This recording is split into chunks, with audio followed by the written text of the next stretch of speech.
Hello, and welcome to Don't Cut Your Own Bangs. Question for you. Does the word no ever get stuck in your throat? Do you say yes when you're screaming no inside, or you shoot off a text reply quickly just so you don't forget to respond, and then you realize, oh, I've committed myself to something and I didn't put it in my calendar and I don't know how many things I've said yes to, or is it just me? I don't think it's just me. We've all been there, or we all are there. You are not alone, because keeping your stress low or in a manageable range is arguably easier, safer, more sustainable, and better for us all around than constantly trying to recover from it or recover from the deep, sizzling fry of burnout. Today, we are going to be talking about how to say no without feeling like a bad person, and maybe even feeling good about saying no. And for those of you out there who are recovering people pleasers, that is possible. So stay tuned. Here we go. Why does saying no feel so hard? I think we all have maybe a different relationship with communicating no, or with communicating with clarity. But I think that saying no, a clear no, or even a full embodied yes, getting to the truth of what that is, the deeper layer of that is, what is your relationship with yourself as it speaks to being needed by others, disappointing others?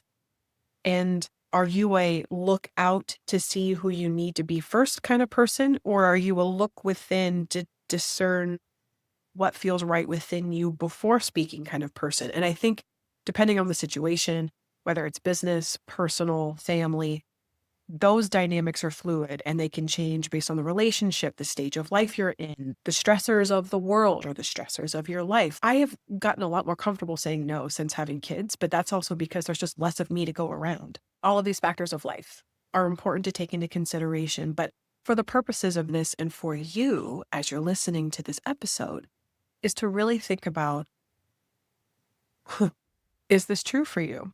Would you rather fake a medical emergency than just say no to the holiday party, to the trip, to the just want to pick your brain over coffee, the school bake sale? Like, would you rather fake a medical emergency than just saying no? I think some people would. I think that's oftentimes why people they don't just say no. They really have to paint a picture, a really elaborate, detailed picture of, I'm not just sick, but like, here's all my symptoms and here's photos of me sick. I'm on my way to the ER. Here's photos of me racing in the car. There's this fear and feeling that we have to prove the reason rather than say no. And if we really look at what that is on the deeper level, on the other side, what we are wanting to safeguard against is somebody else's disappointment in us, or somebody else's just disappointment in general. So don't be mad. Don't have a feeling about this. Don't be upset, because I'm giving you all of this evidence. These are all the reasons why I can't. It's not just that I don't want to, which is true. It's not just that I can't, which is also probably true too. It's that all of these reasons, it's not me.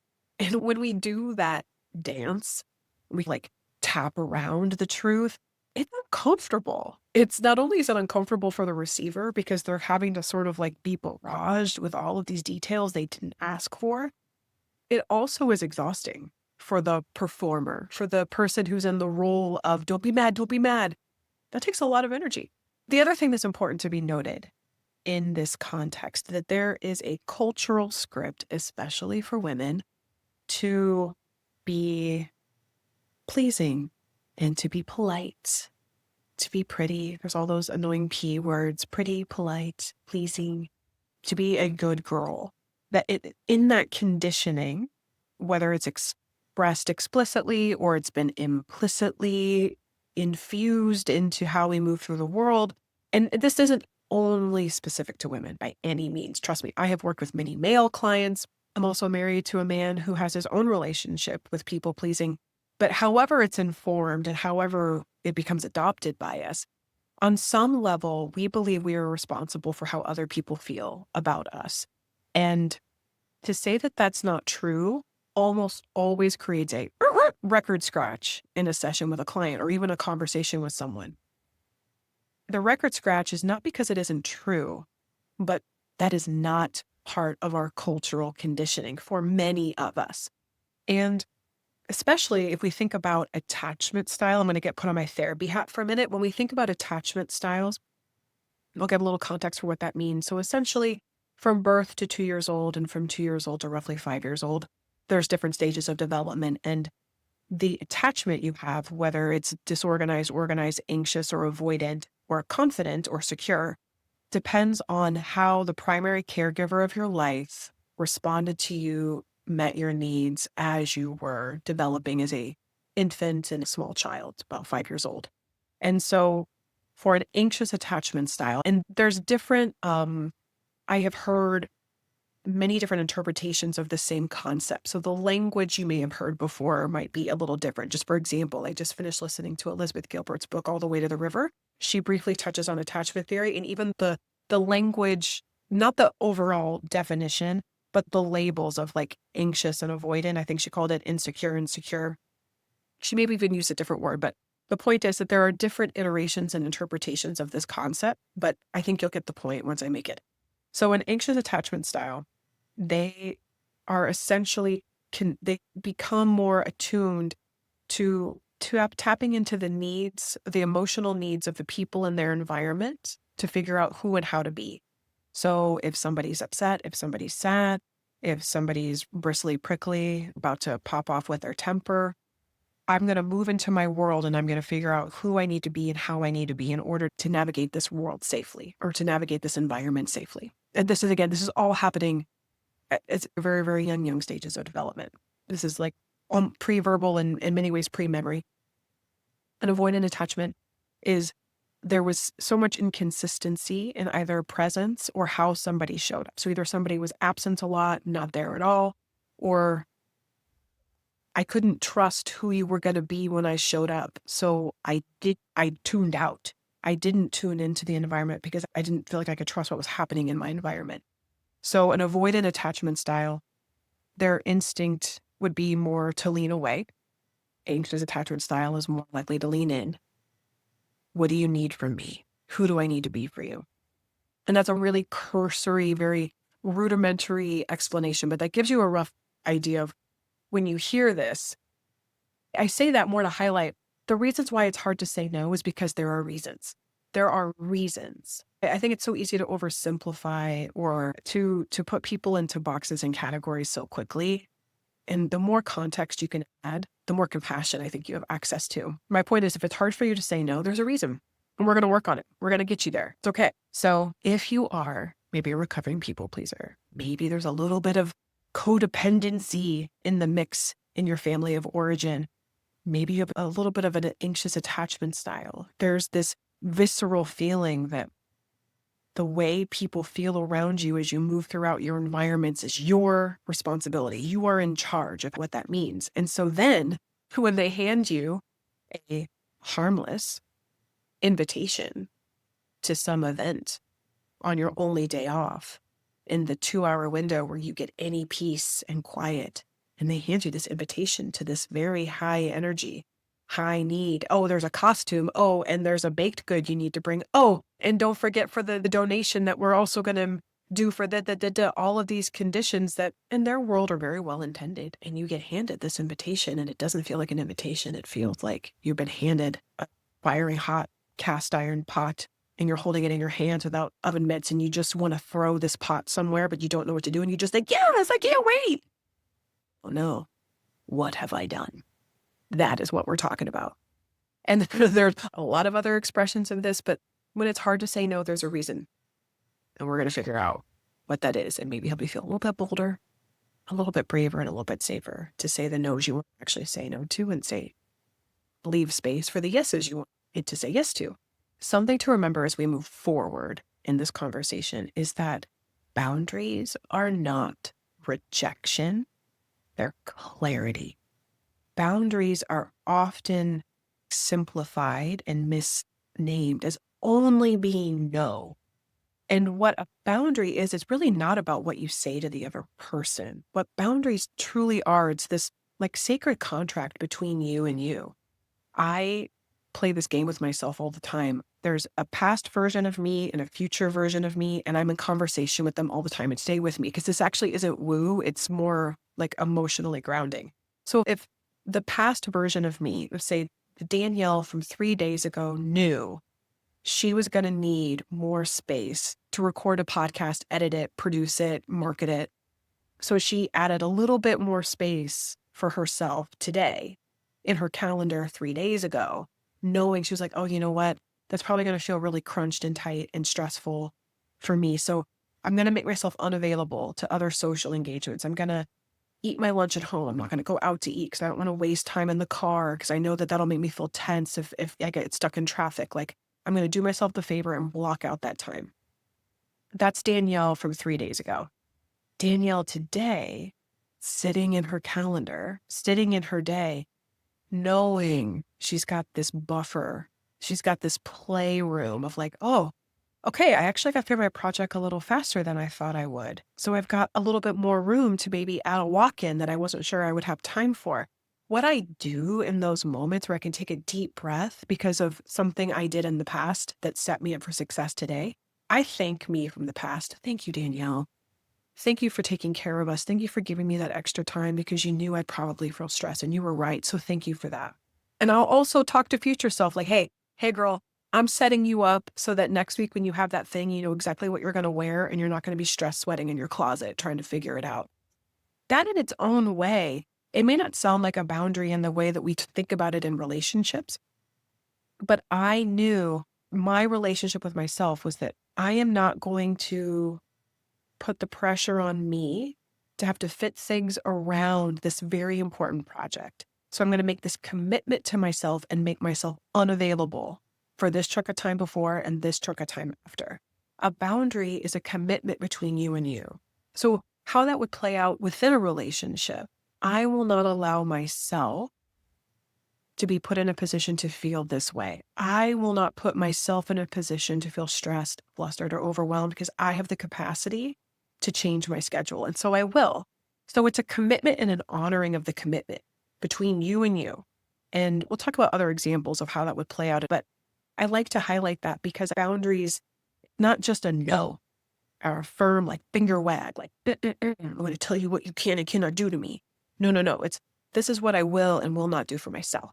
Remember, boundaries are not rejection, they're clarity. So you might be thinking, well, what if all these things I'm saying yes to are things I really want to do? And that is also possible. Sometimes we have a lot of really good options. You're like at a delicious buffet and everything looks amazing. And you're like, I don't know. I want the dinner roll and I want the slice of pie. I just want, I don't know why I'm thinking about like MCL cafeteria. That's a real throwback. Anybody listening who's ever been to an MCL cafeteria, that was like the coolest thing when I was a kid. Little side note with my grandma. That's where she would take me for lunch. She would pick me up from school early, go to MCL cafeteria. And they had all the desserts first. And then they had all the breads and all the rolls. So I had my pie and my Jell-O and my dinner roll. And then I got my fried chicken and all my other stuff. But sometimes you're standing in front of a buffet line and everything looks good and you're really hungry. That can also be the situation as we're moving into this holiday season. You have friends' birthdays, you have kids' parties, you have school. Like, oh my gosh, anytime I get to see Logan doing something adorable at school where she's just bouncing around in some outfit she doesn't normally wear, it's charming as hell. And I love seeing that stuff.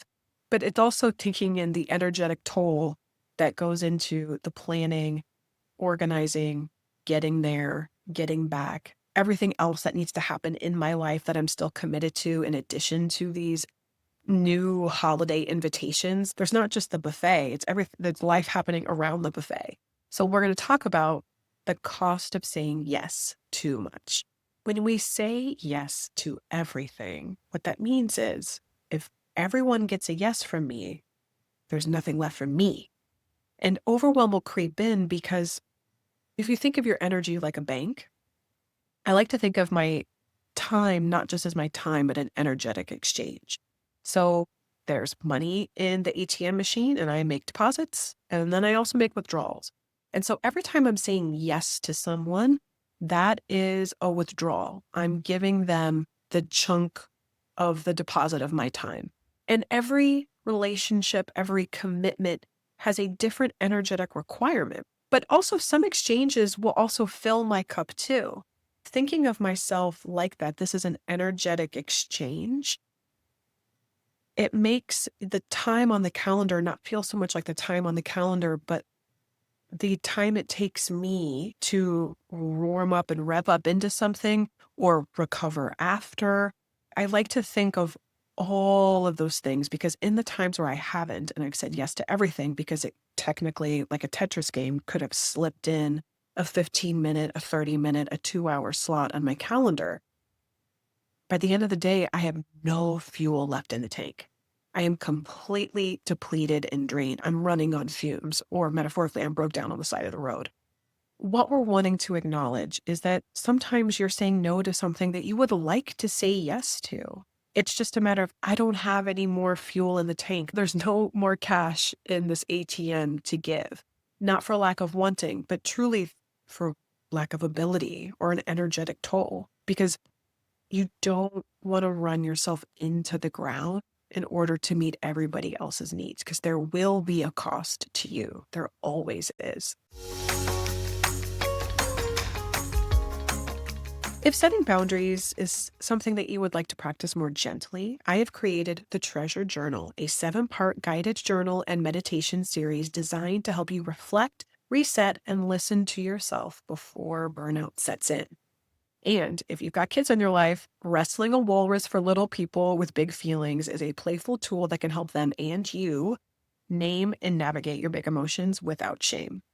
Both links are available in the show notes, and stick with me because before this episode is done, there's a special gift I've been saving for you that won't be shared anywhere else that will help you get just a little more fuel, a little bit more energy in your tank. So we're going to practice. Maybe you've been listening and you're like, Danielle, these concepts are great, but what are the actual words? And I can tell you that almost every conversation I've had with clients about this very thing, they're like, cool, great, super great. Okay, so I believe you, I'm with you. Now what do I say to the person? What are the words? And while I don't think scripts, especially therapeutic model scripts, that sounds to me like you have some big feelings. You can tell when somebody's new in therapy because they start talking different. You don't want to necessarily move through your life living it scripted. However, I also understand that when you're standing in front of somebody who's asking you something, or you're holding your phone and you see the message and you've read it, and now it's been marked as read, and they know you've read it, and you're like, oh my God, I don't know what to say. What do I actually say? Sometimes having a script helps. It's just true. We're going to talk about 3 different versions that you can copy paste for your specific scenario. You can try it out and will hopefully make this a little less tense and a little less edgy when you're lovingly passing on or accepting invitations to things, setting boundaries. Let's start. The first character is your polite and firm character. Thank you for thinking of me, but I can't commit to that right now. Ooh, that sounded very proper. That sounded like something that maybe Gwyneth Paltrow would say. Thank you for thinking of me, but I can't commit to it right now. Obviously, this is a script. And you know what? You can revise, re-edit, rewrite. You can add your own flair and personality to it. What I like to think about with polite and firm is the most simple form of that is no thank you. Just no thank you. There's other scripts coming, but something to keep in mind too is less is more. Less is more. I think the amount of detail that you offer or the amount of personal anecdotes that you share, that also depends on the intimacy of the relationship. So if you think about the relationships on the outer edges or periphery of your life, the people you hardly know, very loosely connected acquaintances, or people that you like, but maybe you've only met 1 or 2 times, I would say the closer the relationship, the tighter the inner circle, there's probably more room to shade in details that you wouldn't otherwise share. I don't ever mind offering close friends a more detailed context when I need to step away. And because I've been practicing this and getting it wrong, but also practicing this for so long, I have almost all of my friends, I can say something to the tone of this. Listen, today, Danielle, really wanted to say yes to this, but she has no idea how she's going to feel in 2 weeks at your actual event. Are you comfortable with this being a maybe? Or flat out, I love you so much and I want to see you, and there's just no thank you. I can't do that. I think however casual and however much information or the level of honesty you want to offer, gauge the type of relationship you're working with here. And that doesn't mean be less authentic. It's actually more about honoring the truth of the relationship you have. Somebody who I've had 2 conversations with, I don't need to give context to. They haven't really earned that from me. But I can still be polite and I can still be firm. Again, polite and firm, that works great. You can also be polite and firm with people that you know well, but we can also try a gentle redirect. I don't have the capacity, but here's another option that might help. Now, this I think is a really good entry point for people who are so used to saying yes, because I want to give you something, but I'm not going to give you me. And I'm going to say, in the world of burnout recovery, in the world of burnout prevention, this is still a W. This is still a win. Now, long term, is it our responsibility to provide a solution to everybody's problem? Maybe not. But that also depends on the relationship. If we're talking about in a workplace, and this is a colleague or a boss, you may be in a situation where having something to offer is ultimately better for the relationship. You have to decide this. But a gentle redirect, I don't have the capacity, but here's what I can do. Or I won't be available, but here's when I am available. Sometimes it just feels nice for yourself and for the other person to say, it's not that I don't want to do the thing. I just don't have the capacity to do the thing. But here's an option for you. I love this one. And then the last one is a flat out no. And I haven't used this one a lot. I'm going to be perfectly honest with you. I haven't used it a lot, but I'm working on it. And no or no thank you. That's it. No is a complete sentence. No thank you. I always like being polite. I mean, there's nothing wrong. You're not losing anything by being polite. But no thank you. I do that all the time for like email requests that like when people just want to drop in my inbox and make requests. No thank you. Or I just don't reply at all. But choose your own adventure, engage your energy. If you've been listening to this podcast for a while, something you have heard me say is that the truth in its highest expression is kind. And boundaries are a kindness to yourself as well as the other person. Because what you are saying is, this is what you can expect from me. This is how you can relate to me. This is how you can show up for me. And so often the stress in relationships, especially if you watch any sitcom, rom-com, the drama is in the confusion, what isn't said, or misunderstandings. So when you get clarity, like if people had clear, healthy communication in most romantic comedies right from the beginning, and they were fully honest right from the very beginning, there wouldn't be a story, because it's what isn't said that needs to be said. Or what is misinterpreted that often leads to the drama that unfolds for the 90 minutes that you're watching it. And while those things are fun to watch on TV, I don't want to live in that. I don't have time. I don't have time for all that drama and misunderstanding. I want to have fun. I want to have rest. I want to have quality time with people, and I want to make good work. And so boundaries are one of the clearest, most concise ways that we can honor that for ourselves, honor our energy, and prevent burnout.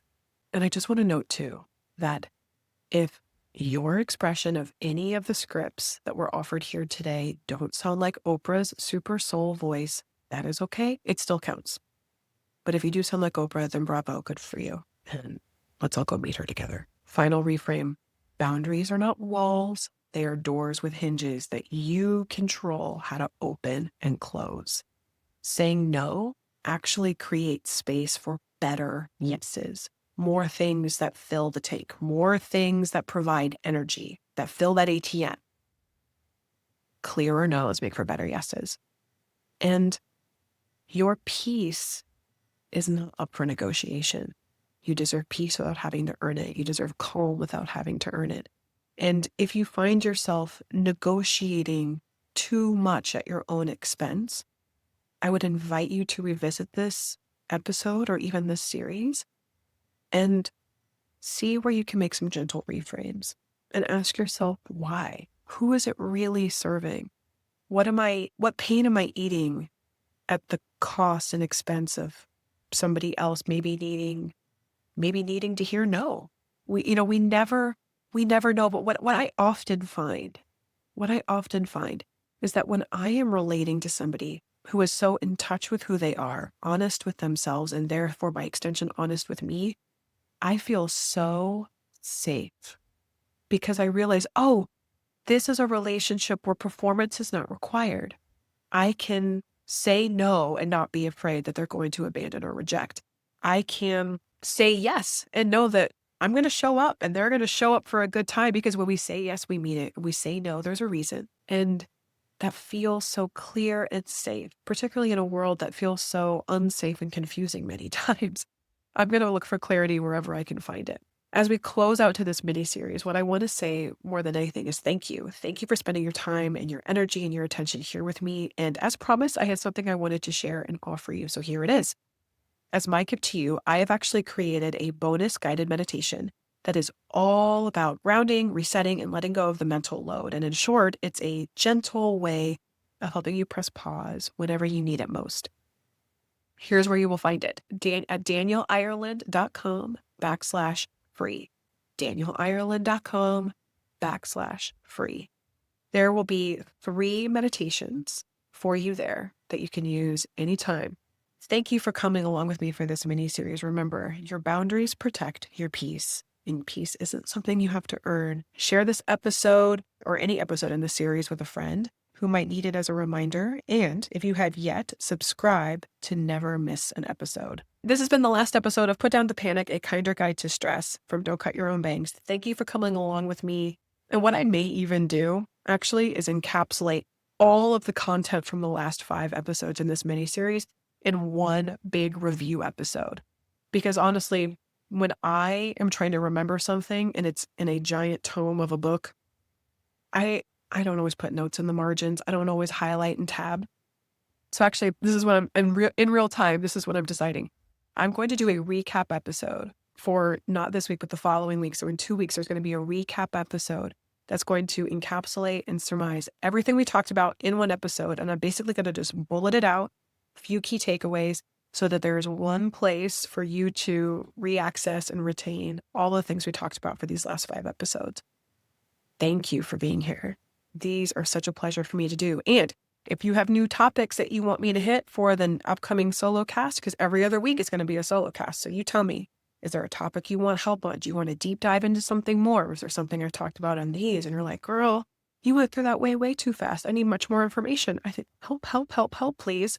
I got you. We can totally do that. Email me at danielle@danielleireland.com. Subject, bangs, and we'll go there. We'll talk about it. But that's it. That's it for today. Thanks for being here. I hope you continue to have a wonderful day.